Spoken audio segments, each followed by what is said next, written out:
తుమ్మెత్తి పోసేటువంటి ఒక దుర్మార్గమైనటువంటి ఒక రీతిలో మాట్లాడినారు. దానికి సంబంధించిన అంశాలు ఎత్తి చూపేందుకై, ఖండించేందుకై, నిరసన తెలిపేందుకై ఈ పత్రికా సమావేశాన్ని నిర్వర్తిస్తా ఉన్నాం. రేవంత్ రెడ్డి గారు ముఖ్యమంత్రిగా కాకుండా ఒక ముఠా నాయకుడిగా మాట్లాడినట్టుగా అనిపించింది. గడీల పాలన అంటూ గత ప్రభుత్వం మీద ఏడుపే తప్ప గ్యారంటీలను అమలు చేయాలన్న చిత్తశుద్ధి ఈ సీఎంకు ఉన్నట్టుగా కనబడలేదు.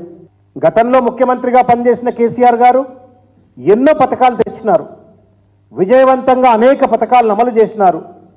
లబ్ధిదారుల ఎంపిక పారదర్శకంగా జరిగింది.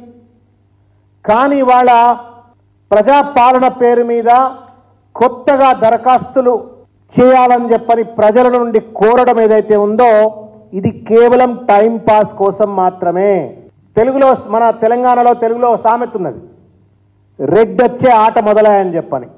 వెనకటికి ఊళ్ళల్లో భాగవతాలు లేకపోతే వీధి నాటకాలు ఇటువంటి ఏమైనా వేస్తున్నప్పుడు సాయంకాలం పూట అందరు ఊళ్ళో ఉన్న వాళ్ళందరూ కూడా ఆ రెడ్డి దొరవారి ఇంటి ముందు అందరూ కూర్చొని ఉంటుండే, పటేల్ పట్వారి ఇంటికాడ. ప్రజలందరూ వచ్చిన టైంకి ఆయన రాడు, భాగవతం స్టార్ట్ అవుతుంది. మధ్యలో ఉన్నప్పుడు సారో 2 పెగ్గులు వేసినాక బయటకు వచ్చి కూర్చొని అగో దొర వచ్చి